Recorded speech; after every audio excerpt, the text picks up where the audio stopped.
En la carta que el apóstol Pablo escribe a la iglesia que está en Colosas, leemos: amados, sean justos e imparciales con sus esclavos. Recuerden que ustedes también tienen un amo en el cielo. Dedíquense a la oración con una mente alerta y un corazón agradecido. Oren también por nosotros, para que Dios nos dé muchas oportunidades para hablar de su misterioso plan acerca de Cristo. Por eso estoy aquí en cadenas. Oren para que pueda proclamar ese mensaje con claridad, con la claridad que debo hacerlo. Vivan sabiamente entre los que no creen en Cristo y aprovechen al máximo cada oportunidad. Que sus conversaciones sean cordiales y agradables, a fin de que ustedes tengan la respuesta adecuada para cada persona. Mi Señor, te alabo esta mañana por la esperanza que tenemos en ti. Gracias Jesús, porque no tengo miedo a abandonar este mundo, si es que voy a encontrarme contigo. Y así es. Y gracias, Señor, porque eso que acabamos de cantar es una realidad en nuestra vida, no porque nosotros lo hayamos logrado por mérito propio, sino porque es lo que tú has hecho para nosotros y lo abrazamos esta mañana. Gracias, Jesús, porque nos diste un propósito, me diste un propósito y le diste un propósito a la iglesia que es mucho más grande que la iglesia. Nos diste el ministerio de dar a conocer tu nombre. Y yo te ruego, Señor, que mientras llega ese día en que te veamos gloria, en el que te veamos en toda tu gloria, en el que te veamos cara a cara y en el que ya no simplemente tengamos que conformarnos con un reflejo, como con un resplandor, sino que te vamos a ver en toda tu plenitud. Entre tanto que llega ese día, Señor, yo te ruego que nosotros, tu iglesia, podamos hacer el trabajo que nos has encomendado, que podamos cumplir tu misión, Señor. Así que esta mañana yo oro para que así sea. Esta mañana yo oro para que tu palabra nos desafíe, para que conforte, para que confronte, pero también para que nos dé pautas para continuar haciendo la labor, Señor. O mejor, para que de una vez por todas digamos, vamos a hacerlo. Esto es serio, esto me toca y quiero ser obediente. Descansamos en tu soberanía y en tu palabra esta mañana, Rey. En tu nombre, amén y amén. Buenos días para todos, ¿cómo están? Wow, algo que ha sido muy bonito este año es que este es el tercer servicio y en realidad creo que el primer servicio hubo una excelente asistencia y el segundo también fue así. Algunos de ustedes no estaban. Hoy yo creo que ya estamos familia completa. De hecho, algunas caras que hacía rato no veíamos, hoy las vemos de nuevo y eso es algo que nos complace mucho. De hecho, ya vamos entrando como en la rutina de iglesia, de lo que es como el programa y todo lo que tiene que ver con las cosas que hacemos. Hoy todavía estamos con los niños aquí, con los bebés. Y eso es algo que les voy a pedir un favor bien especial, ¿sí? Los niños son niños, ¿cierto? Los bebés son bebés, es difícil a veces controlar sus acciones, pero nosotros sí podemos concentrarnos, ¿cierto? Y tratar de estar atentos. El próximo domingo, de hecho, ya vamos a retomamos el tiempo de Creciendo Juntos, vamos a tener el espacio para los bebés, para los niños, Dios mediante, y próximamente, y esto es una cuña adelantada, próximamente vamos también a dar apertura a nuestros grupos de conexión, ¿ok? Listo, todos aquí juiciositos, vamos a dejar que los niños hagan lo que hagan, si los pueden. Yo sé que los papás están luchando con eso también, yo sé que no es fácil, pero nosotros vamos a tratar de estar aquí. De hecho, si tienes tu celular en modo activo, por favor, ponlo en modo avión, porque esta mañana yo quiero que nadie pierda ninguno de los detalles de las cosas que Dios ha hablado esta semana y que han sido muy especiales para mí y por ende quiero que también lo sean para ustedes. Bienvenidos a Conviva Norte, una iglesia bíblica bautista en el norte de Bogotá, y decimos que es bíblica porque la iglesia tiene que ser bíblica, ¿sí? Si no es bíblica, luego no es iglesia, ¿ok? ¿De acuerdo? Y de antemano le damos gracias a Dios por su palabra esta mañana y por las cosas que vamos a estar meditando a través de la misma. El versículo o el texto que leía al inicio hace un momento es una pequeña porción, no son las últimas líneas de una carta preciosa, pequeñita pero magnífica, que el apóstol Pablo le escribe a una iglesia del primer siglo. Y él está hablando de varias cosas. Y hay un segmento en la carta, así como cuando, o no sé si sus papás hacían esto cuando salían de casa y les dejaban, ustedes se levantaban, especialmente cuando estaban en vacaciones y encontraban unas noticas. Y la notica decía, te amo, después habían unas instrucciones y después se despedían, ¿cierto? Pues las cartas que Pablo escribía, claro que tenían un objetivo especial, y no es la excepción con esta carta que estamos estudiando en el capítulo 4 de Colosenses. Y estamos estudiando el capítulo 4, que es un segmento en donde Pablo le da algunas instrucciones puntuales a la iglesia de una manera particular, cosas en las que la iglesia debe vivir y aplicar y obedecer de una manera muy, muy puntual. Pero para nosotros entender mejor lo que leemos en el capítulo 4, ya lo mencioné, es una sesión que arranca en el capítulo 3. Y quiero que vayamos allá al capítulo 3, nos devolvamos un capítulo en Colosenses y vamos a mirar los primeros 4 versículos del capítulo 3 de Colosenses. Pablo allí está señalando cuál es en realidad el propósito y cuál debería ser nuestra motivación como hijos de Dios al vivir de esta manera, esta nueva vida que tenemos en Cristo bajo estos principios bíblicos. Y quiero que tengamos eso muy, muy en cuenta. Entonces nos devolvemos, Colosenses capítulo 3, versículos 1 al 4, dice, yo lo voy a leer en la NTV, dice, ya que han sido resucitados a una vida nueva con Cristo, pongan la mira en las verdades del cielo. Algunos no tienen la mira en las cosas del cielo por miedo a tropezarse, ¿cierto? Pero Pablo está diciendo, pongan su mirada en las cosas del cielo. Y eso es una realidad. O sea, eso no es una utopía. Esta debería ser la realidad de cada uno de nosotros, de cada uno de los hijos de Dios. Vivimos con nuestra mirada puesta en las cosas del cielo, donde Cristo está sentado en el lugar de honor a la derecha de Dios. Versículo 2, piensen, ok, están mirando las cosas celestiales, están viviendo en pro de las cosas celestiales. Pues ¿cómo eso va a pasar si no estamos alimentando esas cosas en nuestra mente, ¿cierto? Entonces luego Pablo dice, piensen, no solamente miren, de hecho si ustedes quieren mirar y tener la vista en las cosas del cielo, ¿qué deberíamos hacer? Pensar en las cosas del cielo. Ahora, ¿qué es pensar en las cosas del cielo? Piensen en las cosas del cielo, no en las de la tierra, pues ustedes han muerto a esta vida y su verdadera vida está ¿qué? Escondida con Cristo en Dios. Algunos aquí sentimos un alivio, pues por eso es que la gente no me ve llevando una vida de acuerdo a los parámetros de Cristo, porque está escondida, ¿cierto? No es mi culpa. El apóstol Pablo está diciendo, es que esta vida está escondida, con razón la gente no lo puede notar, ¿cierto? Bueno, creo que no es eso. Versículo 4, cuando Cristo, y quiero que presten mucha atención al versículo 4, cuando Cristo, quien es la vida de ustedes, se ha revelado a todo el mundo, ustedes participarán ¿de qué? Un reflejo, como cantábamos en la última canción, un reflejo de la gloria de Dios, un abrebocas celestial. No. Pablo dice, ustedes entonces participarán de toda la gloria de Dios. Así que es así como debe ser vivida la vida cristiana, la vida espiritual, la nueva vida que tenemos en Cristo. Entonces, vamos a tratar de comprender lo que Pablo está diciendo aquí.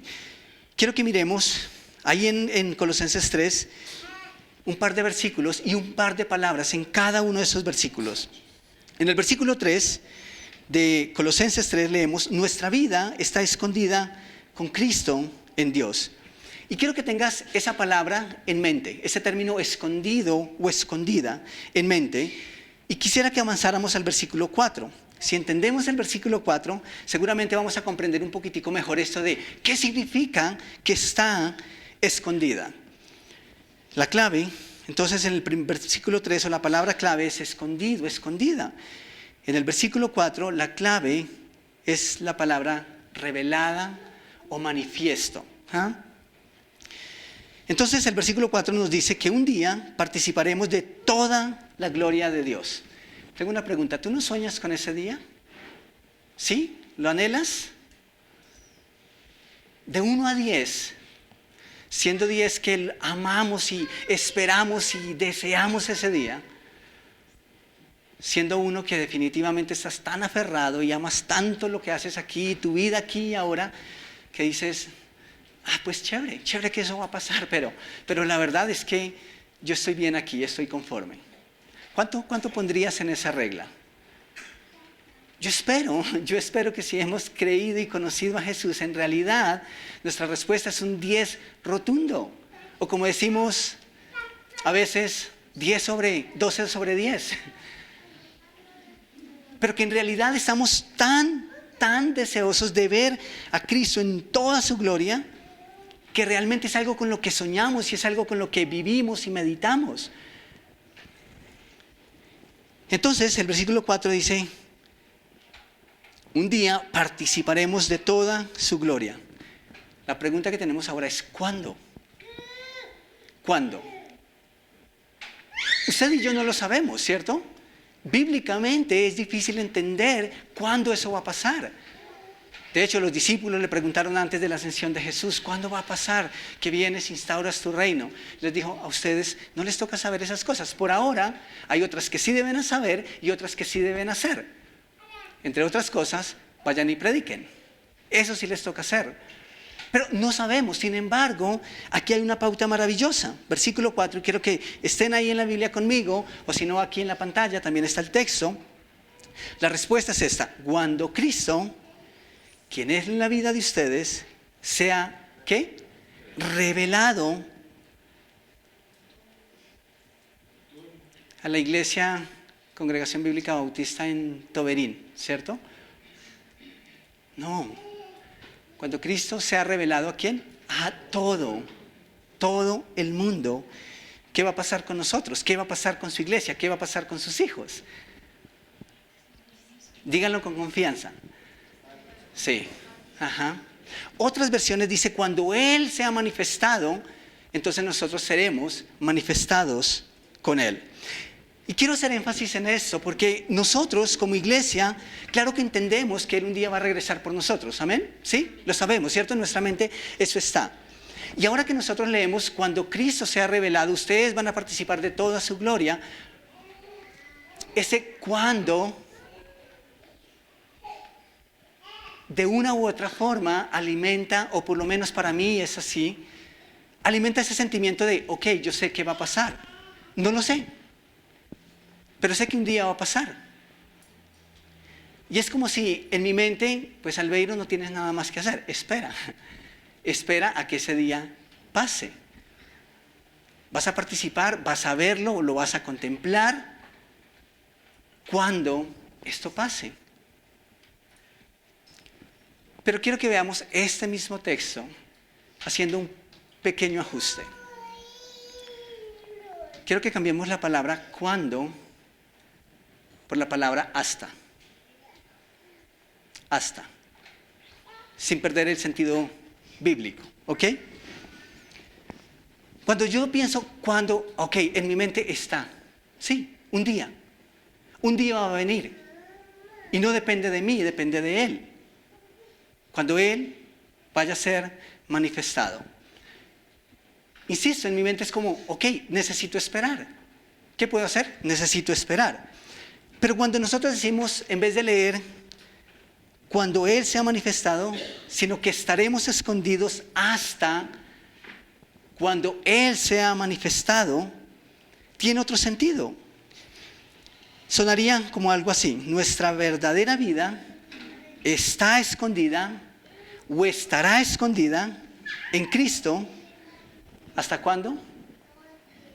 Hasta cuando Él sea manifestado. ¿Tú quieres contemplar la gloria de Dios en toda su magnitud? ¿Anhelas un encuentro con Él, cara a cara, como cantábamos? Eso no va a pasar hasta que Él sea revelado. ¿A quiénes? A todo el mundo. ¿Cambia un poco el sentido? ¿Saben? Yo creo que sí. Y les voy a dar un par de razones por las que siento que cambia el sentido, por lo menos en mi mente es así. Una de esas razones es porque el anhelo de cada creyente debería ser esto mismo. No sentarnos a esperarnos hasta cuando Cristo sea, sino entender que nuestra verdadera vida estará escondida hasta cuando Cristo venga. Si tú realmente anhelas ese momento, que yo espero que sea así, entonces yo creo que has entendido el plan de Dios. Y si tú eres un hijo de Dios, una hija de Dios, que no amas y que no sueñas con este momento, yo te invitaría a que revisaras tu relación con Cristo.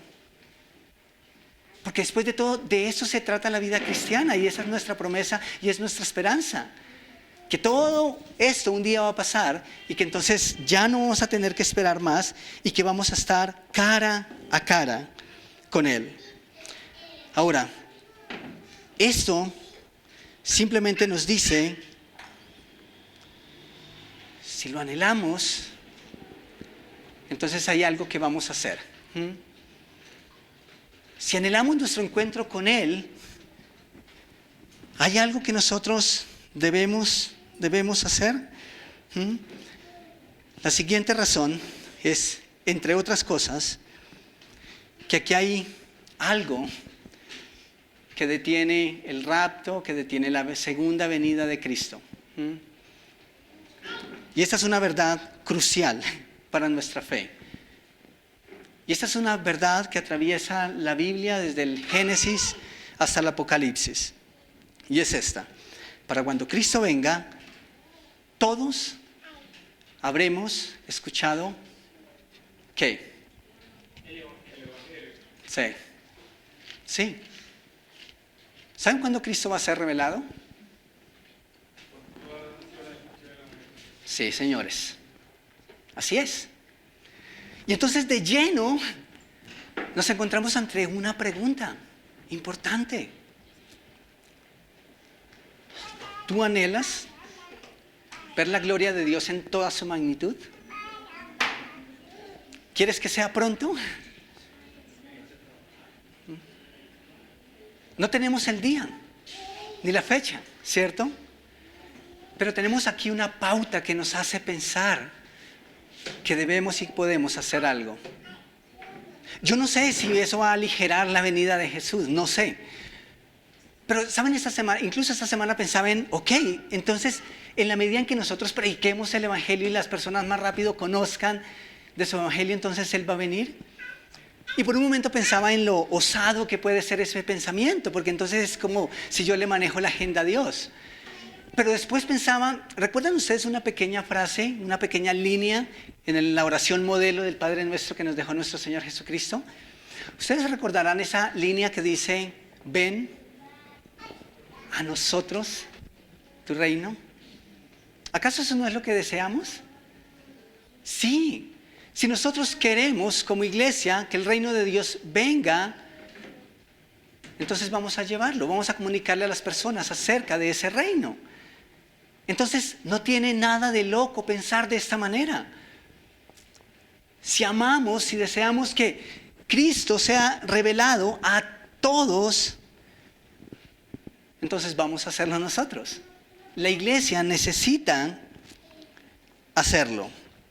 Ahora, Cristo no va a venir antes que todos hayan escuchado el Evangelio. Ahora, tristemente, no es lo mismo haber oído el Evangelio que haber creído en el Evangelio. Y eso es triste, ¿cierto? Porque no todos los que oyen e incluso entienden el Evangelio lo van a aceptar y lo van a creer y van a abrir su corazón. Pero Cristo no va a venir, según la Escritura, hasta que todos hayan escuchado la buena noticia. Podemos decir entonces que ese día con el que tanto soñamos la iglesia está tan lejos, según estamos, de que todas las personas escuchen del Evangelio.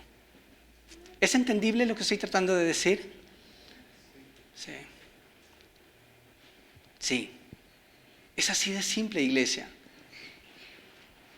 ¿Amamos su gloria? ¿Amamos encontrarnos con Él? ¿Lo que acabamos de cantar es una realidad en nuestro corazón? ¿Saben qué tan lejos está ese día? Está tan lejos como lo está el que todas las personas escuchen el mensaje del Evangelio. Eso es interesante. Eso es muy, muy interesante. Si deseamos entonces su manifestación y participar de su gloria, deberíamos con mayor insistencia predicar el Evangelio. Eso es algo que nos concierne a nosotros.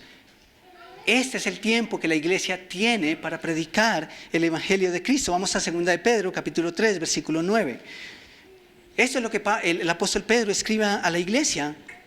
Dice, en realidad, no es que el Señor sea lento para cumplir su promesa. ¿Por qué? Porque es una promesa que amamos.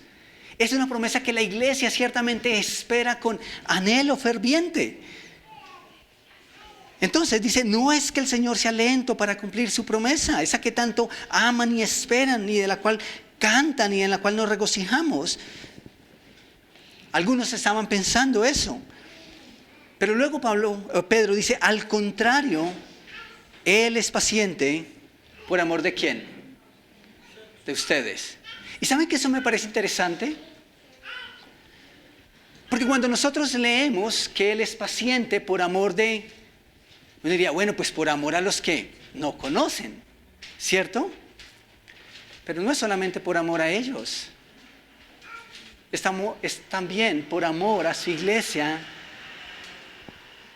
que Dios extiende el tiempo para que luego podamos ser testigos de la obra redentora de Cristo en el mundo. Es por amor a los perdidos, pero también por amor a su iglesia, que Él no ha traído el juicio todavía. Entonces dice, al contrario, es paciente por amor a ustedes. Y esta es la parte que quiero que tengamos en mente. No quiere que nadie sea destruido. Quiere que todos se arrepientan. La pregunta es sencilla, ¿no? ¿Por qué estamos aquí esta mañana? ¿Por qué su iglesia todavía sigue congregada en estas 4 paredes de un local de Toberín en Bogotá? Tenemos la respuesta. Es evidente que todas las personas no han escuchado del Evangelio. Esa es la razón, iglesia, es la única razón por la que todavía estamos aquí.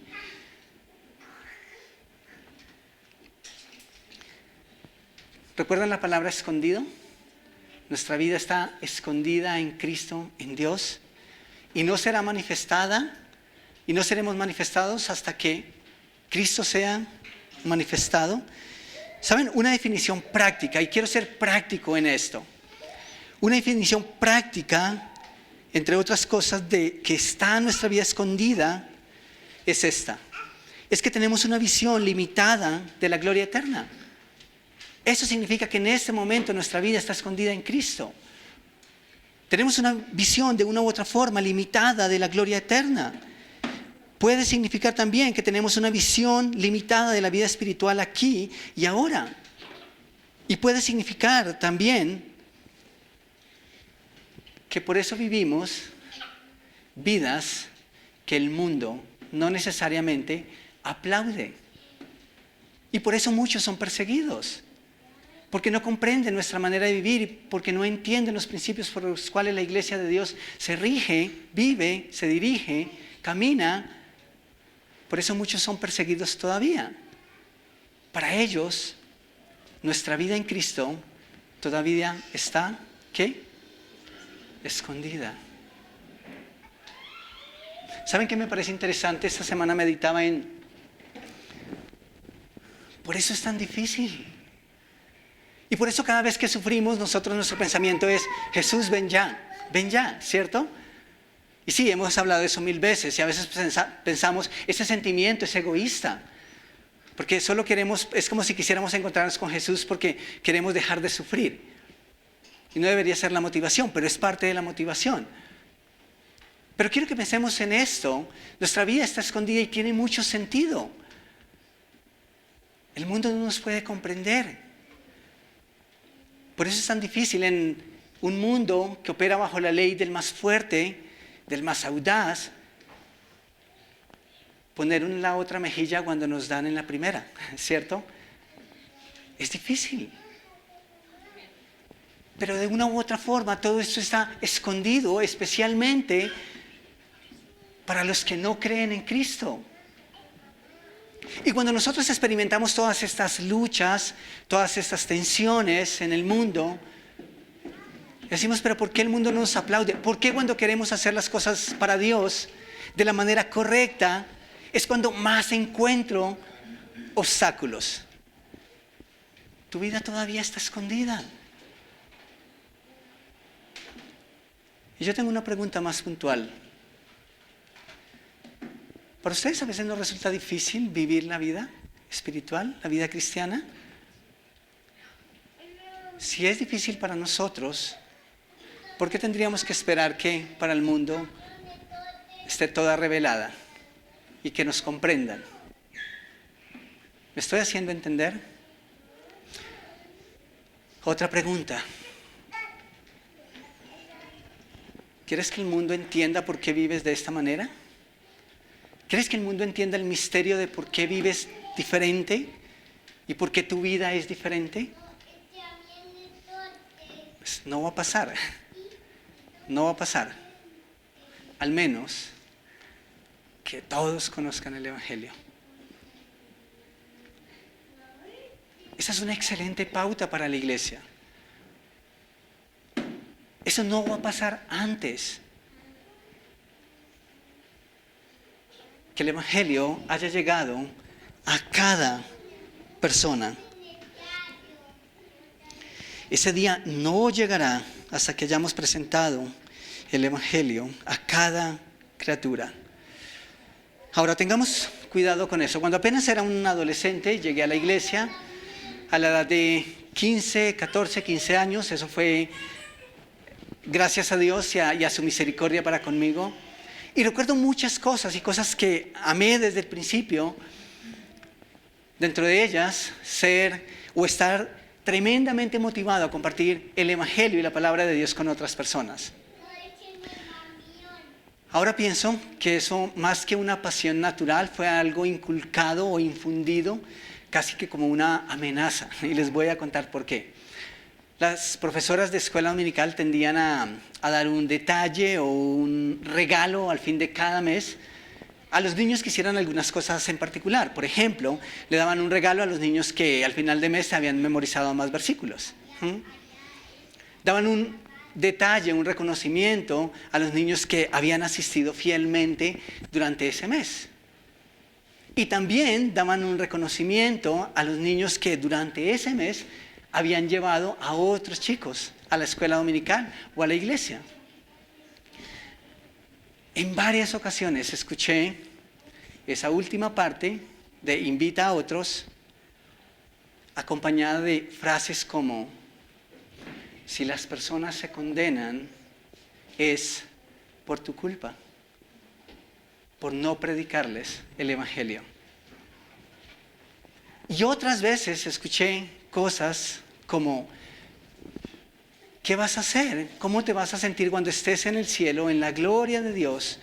¿Cómo te vas a sentir cuando mires a todas esas personas condenadas y que por cuanto tú no les predicaste, ahora ellas están condenadas? Eso asusta a cualquiera, ¿no? Ahora, ellos lo hacían con la intención de que predicáramos. Y un aplauso por eso. Porque ese es el trabajo de la iglesia. Por sobre todo, ese es el trabajo de la iglesia. Llevar, dar a conocer el nombre de Jesús. Y la intención de ellos era que aprendiéramos a predicar, a compartir nuestra fe, a hablarle a otros niños, a otras personas acerca de Cristo. Y eso está perfecto. Pero luego uno empieza a analizar y a mirar la Escritura y dice, ok, el que personas se vayan al infierno o se condenen en la eternidad o se salven, ¿es por lo que yo pueda hacer? ¿Saben? Si eso es así, entonces la gloria, ¿para quién es? Para nosotros. Si eso es así, entonces la gloria es para la iglesia y no es para Cristo como debe ser. ¿Saben qué dice Juan capítulo 3, versículo 17? Dice, porque no envió a Dios a su Hijo al mundo para condenar al mundo, sino para que el mundo sea salvo por él. ¿Saben ustedes por qué Jesús no vino a condenar?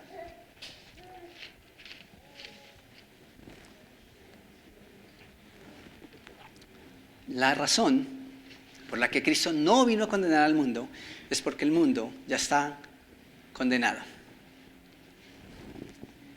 El mundo está condenado. Todos, desde que nacimos, vamos camino derechito al castigo eterno. Llámelo infierno, castigo eterno, como lo quieras llamar. Pero desde que nacemos bajo la maldición del pecado. Así que cuando Cristo viene al mundo, no viene a condenar al mundo porque el mundo ya está condenado. Por eso dice, vino a salvar al mundo. Y nosotros, por su amor, por su gracia, por su misericordia, hemos cambiado esa realidad, o Él la ha cambiado. A los que hemos creído en Él, a los que hemos creído en su evangelio, en su palabra, en su sacrificio en la cruz. Amén. ¿Qué pasa con los demás? A eso vino Cristo. Los demás no se van a condenar si les predicamos o no, porque ya están condenados. Pero funciona de esa manera. Nuestro trabajo, la labor de la iglesia, es ¿qué? Ir y predicar. Cada quien es culpable de su propia condenación. Pero Cristo le dio esta responsabilidad a la iglesia. Es así como funciona. Lo vemos en toda la Escritura de una manera clara. Vayan y hagan discípulos. ¿Cómo oirán, cierto? Sin haber quien les predique.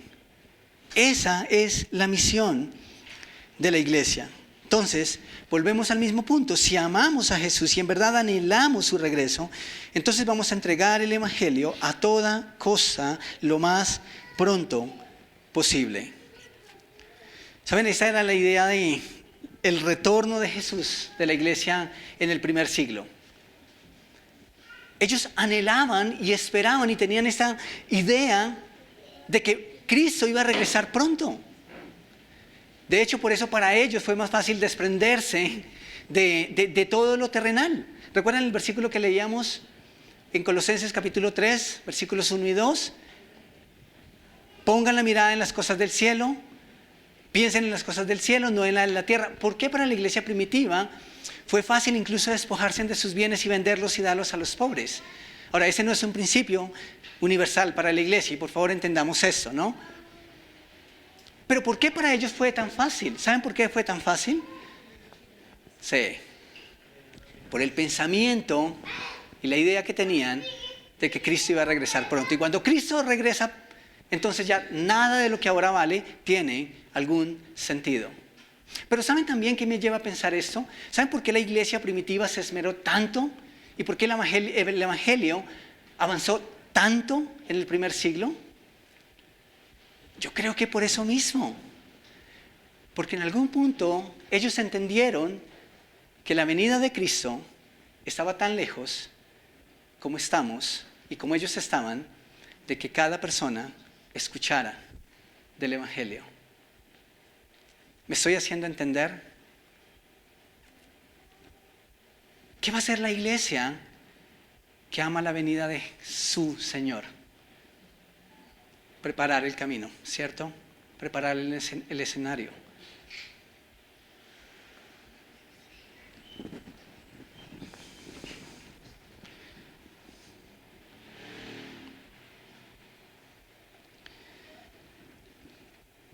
cuando el apóstol Pedro, le dice a la iglesia, mira, yo sé que ustedes aman que Jesús venga otra vez, de nuevo. Y yo sé que algunos incluso han llegado a pensar que a él se le olvidó la promesa. No es que él tarde en su promesa, es que él es paciente y les está dando tiempo, ¿recuerdan? ¿Sí? ¿Por amor a quién? ¿Recuerdan? A los que no han creído, ¿cierto? A todos, sí. Si Jesús no ha venido a traer su juicio, porque es paciente esperando que todos escuchen, entonces también nosotros tenemos ahí parte importante. Porque ¿cómo van a escuchar ellos? Va a ser a través de su iglesia. Él lo hace por amor a su iglesia también. No quiere que su iglesia siga perdiendo el tiempo mientras mantiene su vista, su mirada, su pensamiento en las cosas terrenales. Hay tantas cosas que nosotros pudiéramos entender aquí, comprender aquí, pero de una manera maravillosa, Pablo lo resume de esta manera y nos motiva de esta manera. Si anhela la gloria de Cristo en su regreso, entonces predica tu nombre, predica su nombre, predica su nombre. Cuando vamos a ser padres, alistamos todo, ¿cierto? Preparamos el escenario. Y cuando ya se cumplen, ¿cuántas semanas son? ¿38? ¿40? No sé mucho de esto. Pero cuando ya llega el tiempo y el muchacho no aparece, y empezamos a mirar, pero si hicimos esto, ¿no? Si hicimos lo otro. Porque amamos, ¿cierto? Amamos encontrarnos con esa nueva creación, ¿cierto? ¿Saben? Es similar. Si en realidad amamos y deseamos encontrarnos con Jesús, ya sabemos que no va a venir hasta que todos hayan escuchado su mensaje. Entonces, si amamos, insisto en esto, ¿qué vamos a hacer?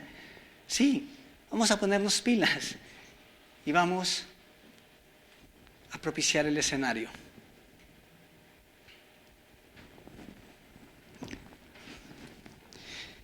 Todo esto que les he dicho hasta ahora, para pegar un salto otra vez grandísimo al capítulo 4 de Colosenses, versículos 5 y 6. Y ya con esto casi que estoy terminando.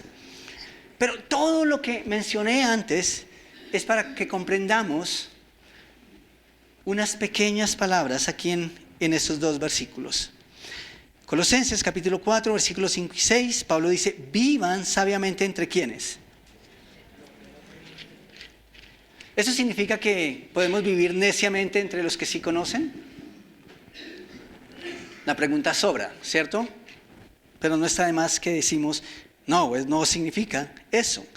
Vivan sabiamente, de manera especial, con un enfoque en particular, entre los que no creen en Cristo.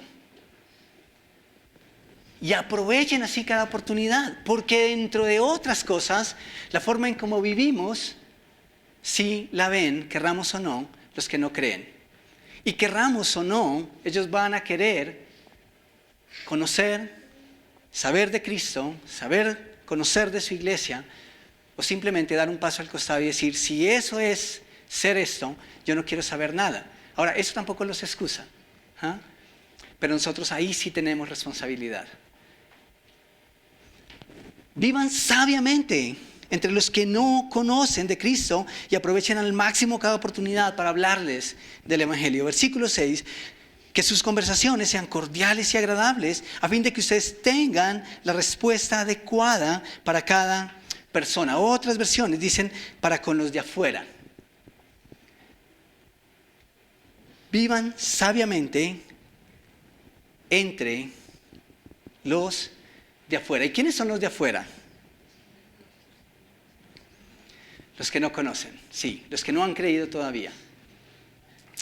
¿Saben? Gran parte de la vida cristiana tiene que ver con quiénes.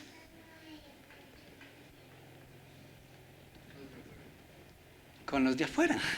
Sí, sí. Nuestra vida, en un alto porcentaje como hijos de Dios, no se trata ni siquiera de nosotros. En gran parte se trata de los que están afuera. Y aquí creo que está en gran parte el problema de la iglesia actual. Que solo pensamos en la importancia de atender los de adentro. Y solo pensamos en los de adentro. Y no me estoy refiriendo a la banda de música. Pensamos que los recursos, pensamos que la atención, pensamos que los programas, todo es de la iglesia para la iglesia. ¿Saben qué me parece más triste aún? Escuchar a creyentes hacer mofa de lo bendecidos que son, porque son hijos de Dios. Y de una manera denigrante, despectiva, referirse a los que no conocen, a los de afuera, como simplemente están teniendo su merecido. Yo estoy aquí, yo estoy bien. Somos los consentidos de Dios. ¿Y saben qué ha llegado a considerar la iglesia en este tiempo? Sí, somos los consentidos de Dios. Amén, aleluya. Mientras tanto, los de afuera, que no entren, que se pierdan. Quiero hacer un pequeño ejercicio esta mañana.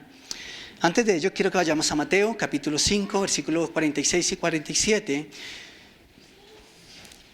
Creo que Jesús se adelantó un poco a ese pensamiento. Mateo, capítulo 5, versículos 46 y 47, dice: porque si amáis a los que os aman, ¿qué recompensa tendréis? ¿No hacen también lo mismo los publicanos? Y si saludáis a vuestros hermanos solamente, ¿qué hacéis de más? ¿No hacen también así los gentiles? Que cuando la iglesia es solo iglesia y es solo amor, mientras está encerrada en las 4 paredes donde se reúne cada domingo. ¿Saben ustedes estas oportunidades de las que Pablo habla, a dónde están? Afuera. Y quiero que hagamos aquí, es donde quiero que hagamos el ejercicio y quiero que seamos muy conscientes de esto, ¿ok? No vamos a apagar luces. Y espero que si esto constituye una confrontación a nuestra fe, que así sea. Y quiero que así sea. Estamos acostumbrados a levantar la mano con luces apagadas. Vamos a hacerlo con las luces encendidas esta mañana. Y el ejercicio que quiero que hagamos es este. Si tú conoces a Jesús, es decir, si tienes la certeza de que eres salvo por Jesús, porque has entendido el mensaje del Evangelio, quiero invitarte a que levantes tu mano. Levanta tu mano si tú estás convencido, convencida completamente de que Cristo pagó por tus pecados, de que hubo un momento en el que te arrepentiste y confiaste tu salvación y tu eternidad en el poder del Evangelio. Levanten la mano y les voy a pedir que la tengan levantada. Gracias. Tengan sus manos ahí, por favor. ¿Saben? Esto es por mucho, pero mucho, la decisión más importante que ustedes han tomado en sus vidas. Es la decisión más importante. Así que, por favor, tengan las manos ahí levantadas. Y ahora quiero pedirles que por favor miren a su alrededor. Miren adelante, miren atrás. Si quieren ponerse de pie, háganlo, por favor. Y mantengan las manos levantadas. No las vayan a bajar.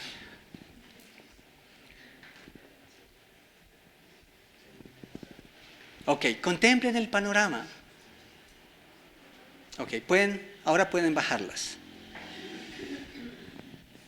Tengo una pregunta para ustedes. ¿Cuántas oportunidades vieron aquí y ahora para predicar el Evangelio? Yo tal vez vi 2, 3. Y genial que podamos hablar de esas cosas aquí. Me encanta que una persona tenga el valor de decir, yo creo, yo he creído. Pero me encanta también una persona que diga, si yo no estoy seguro, segura, no tengo por qué levantar mi mano. No se trata de un juego, se trata de mi eternidad y de mi Salvador, ¿cierto? Al final vamos a hacer nuevamente la pregunta. Y si tú levantas tu mano para saber más de Jesús, sería maravilloso. Pero a eso me refiero, iglesia. Un domingo, en términos de 1 hora y media, 2 horas, cuando nos extendemos y cuando el pastor nos seguía por los apuntes y entonces termina enseñando más tiempo, no tenemos las oportunidades que tenemos cuando pensamos en quiénes, en los de afuera. Pablo, en todo este segmento del que hemos estado estudiando los últimos domingos, se está refiriendo a los de afuera. ¿Por qué vivimos este tipo de vida? Porque tenemos una responsabilidad de comunicarles a Cristo, no solamente con nuestras acciones, sino de manera verbal. Y me encanta pensar en que Pablo les está diciendo de una manera puntual, hagan esto, hablen de esta manera, con un enfoque particular, cuando están en medio de los que no están adentro. Porque entre otras cosas, la iglesia existe y está en este mundo por amor de Dios a los de afuera. Aquí venimos como iglesia domingo a domingo. Yo espero que nos fortalecemos, que nos edificamos, que crecemos en el conocimiento de Dios. Yo espero que venimos a la iglesia a tener un sano desarrollo espiritual. Si tú no te congregas, eres un miembro que no está teniendo un desarrollo espiritual sano. La iglesia es importante, el tiempo de iglesia es una prioridad en la vida del creyente. Y todas esas cosas, por eso estamos aquí y es genial. Y mi deseo y mi anhelo es que esas cosas pasan. Pero los que aún no creen, no están aquí. Los que aún no han creído, siguen allá afuera. Y saben, me encanta el versículo 6. Pensando especialmente en los que están afuera, que no conocen el Evangelio, que creen en cualquier cosa y por ende, entonces la iglesia necesita dar una respuesta adecuada. Me encanta esto, porque somos felices a veces diciéndonos las cosas entre nosotros. Pero cuando Pablo está hablando de estén listos para dar una respuesta adecuada, no necesariamente está hablando a creyentes.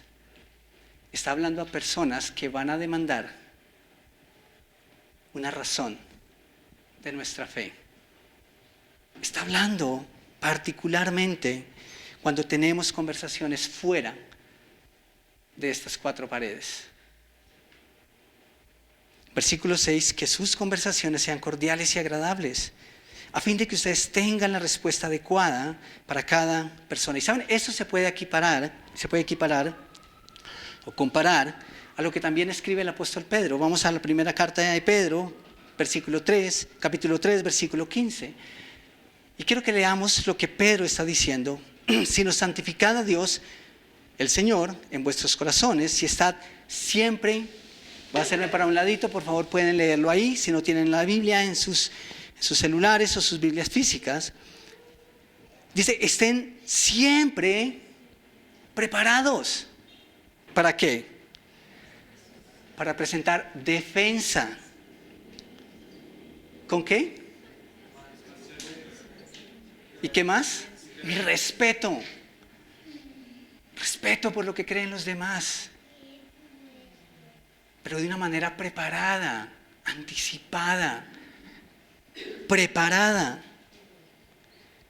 Ante todo, el que os demande razón de ¿qué? De la esperanza que hay en vosotros.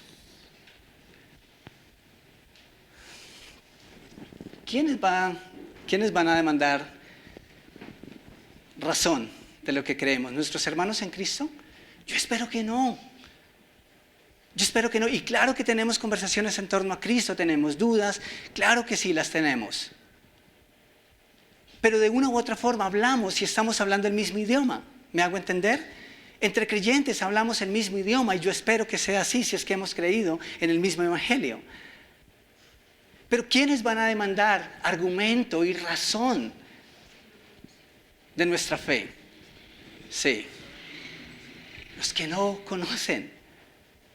Y usted y yo deberíamos estar tan preparados para eso que no deberíamos tener ningún temor ni sentirnos apabullados, porque es un mandato.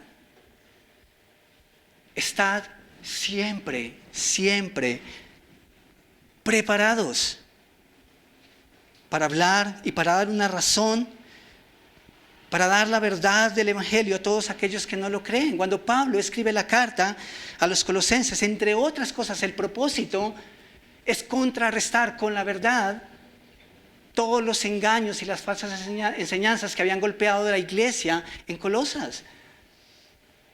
Y Pablo les dice, aquí va a venir gente, tal vez que está engañada, y otros que van a venir a engañarlos.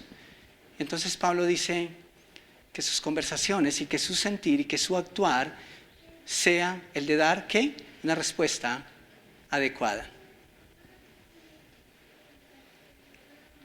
¿Tú crees en esto? Tú tienes que estar preparado. Es tu responsabilidad como hijo de Dios, como iglesia, de dar una respuesta, ¿qué? Adecuada. Una respuesta según Pedro, ¿qué? Con mansedumbre y con respeto. ¡Wow! Sí. Los de afuera no solo son el recipiente del amor de Dios, los que aún no conocen, sino que también son dignos de nuestro respeto, sin importar lo que creen. De hecho, uno de los grandes problemas de la iglesia en este tiempo es que cuando nos disponemos a dar una respuesta a los de afuera, antes que ganar la persona, nosotros queremos ganar un argumento. Y por eso no termina en nada. Porque queremos mostrar y pelear y a veces hacemos mofa y que tenemos la razón y que estamos en la senda correcta. Y amén por eso. Pero eso significa que con mayor razón nosotros deberíamos estar preparados para dar una respuesta adecuada a todo aquel que demande razón de nuestra fe. A ellos, a los que están afuera, debemos darles una respuesta acorde a la Escritura. A ellos necesitamos presentarles el Evangelio justo como el apóstol Pablo ha dicho a la iglesia que quiere hacerlo, de una manera clara. Lo que tanto Pablo como Pedro nos dicen aquí es lo siguiente: hablen de tal manera que no dañen a las personas porque creen algo diferente. No impongan, sino más bien, con una actitud de mansedumbre y respeto, denle la respuesta adecuada a cada persona respecto a Cristo, respecto a la esperanza que tienen en Él. Amén.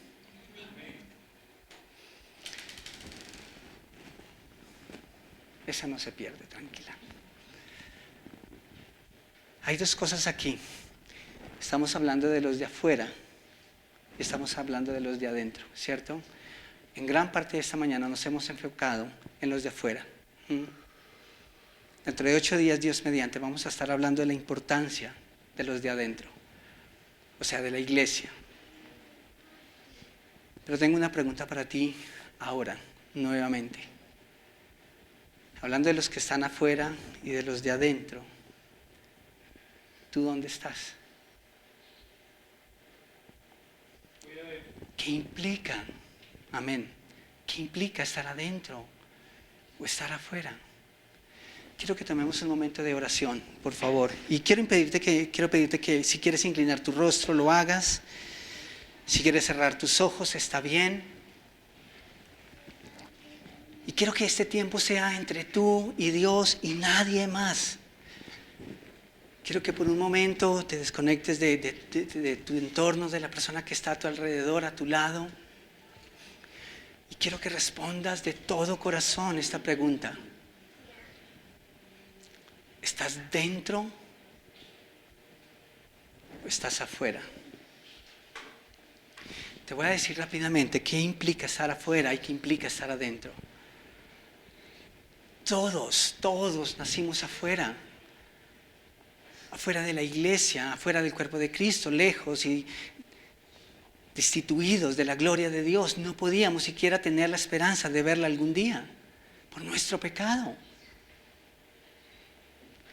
Pero Cristo vino justamente a cambiar esa realidad. Y cuando Él muere en la cruz, Él nos está dando la oportunidad de transformar esa realidad y poder entrar. Y la única forma en que se entra y que se es parte de su iglesia y que se puede descansar en que tenemos una eternidad asegurada con Él en su gloria, es reconociendo eso mismo. Uno, que soy pecador, que mi pecado me ha separado de Dios, que me hace indigno delante de Él.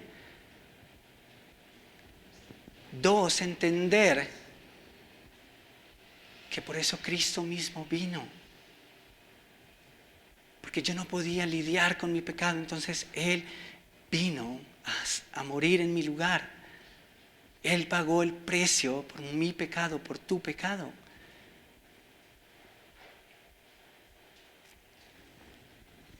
Tres, no es suficiente con venir a la iglesia, con escuchar estas verdades. Debe haber un momento en tu vida en el que estas cosas son conscientes. Reconoces tu pecado, te arrepientes delante de Jesús y entregas tu vida en un acto consciente, en donde le reconoces como el único salvador de tu vida, de tu alma, pero también en donde le estás diciendo, mi vida ahora te pertenece y quiero vivirla para ti. Y si hace un momento, unos minutos tú no levantaste la mano porque no estabas segura de esta realidad, de haber dado este paso, aquí hay personas que te quieren mostrar cómo iniciar esa nueva vida a través de la Escritura. Y si es tu deseo que alguien te explique estas verdades, yo quiero pedirte otra vez que levantes tu mano. Y todos tenemos el rostro inclinado. Amén. Gracias.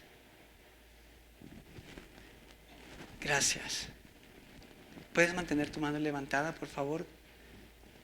Gracias. ¿Alguien más? Gracias.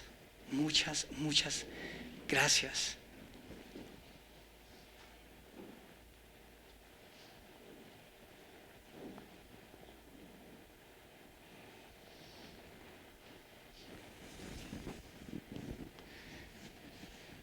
Pueden bajar sus manos. Gracias. Una persona se va a acercar a ustedes y quisiera invitarles a que... Gracias. Los demás seguimos ahí, por favor.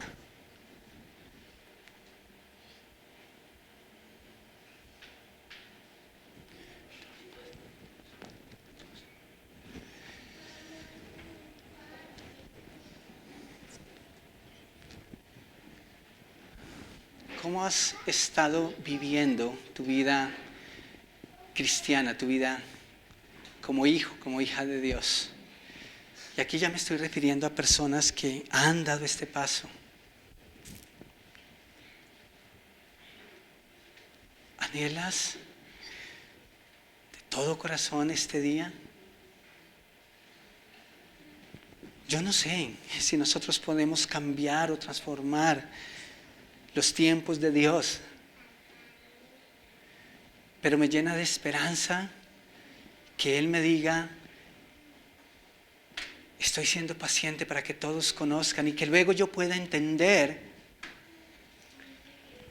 que entonces, cuanto más rápido haga la tarea, Él va a regresar, porque esa sí es una pauta importante. Y mi Señor, yo te alabo, te bendigo, porque solo tú tienes el poder de salvar y de perdonar pecados y de convertir el alma de un pecador en un siervo que puede mostrar total devoción, de rendirse completamente a ti. Gracias, Señor, por las personas que han levantado la mano esta mañana. Gracias, Señor, porque ahora ellos van a estar del otro lado, y te ruego que así sea. Te ruego, Señor, que a partir de este día, cuando ellos sean desafiados, que ellos puedan decir, sí, yo he creído en Jesús. Él es mi Rey, Él es mi Salvador, Él es mi Señor. Me debo a Él y vivo para Él. Gracias, Señor, por la salvación que has dado en este día. Y gracias, Señor, por cada uno de mis hermanos, que podemos venir nuevamente, abrazarnos, estrechar la mano, compartir un café, tener este tiempo en familia, Señor. Gracias por hacerlo posible una vez más. Oramos en tu nombre. Amén. Muchas gracias.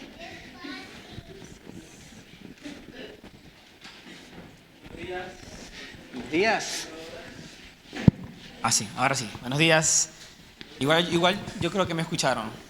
Okay. El Señor dice en su palabra que cuando un pecador se arrepiente hay fiesta en los cielos, ¿no? Creo que hoy vamos a tener una fiesta. Yo doy gracias al Señor por eso, porque debería ser para nosotros muy importante, importante poder ver que hay personas nuevas que están llegando a la iglesia, y dar gracias al Señor por eso, ¿no? Porque no somos egoístas en quedarnos con ese regalo, sino que también lo podemos brindar a otros.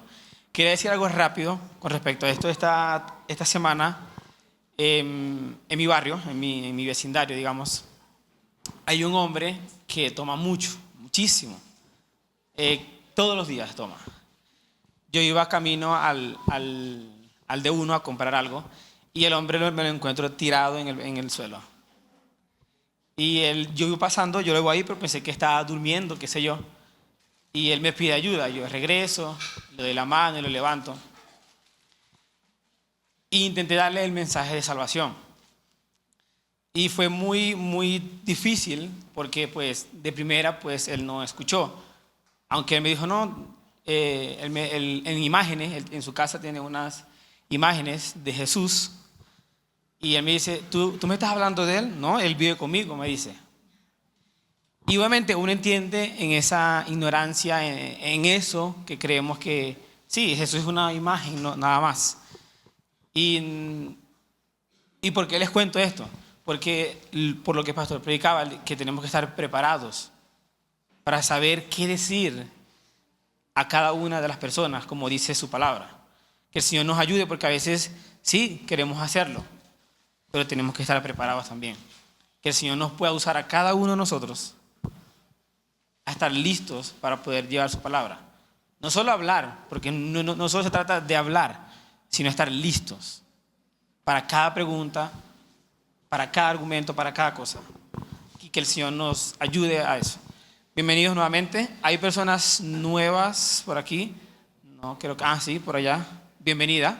Un aplauso para ella, por favor.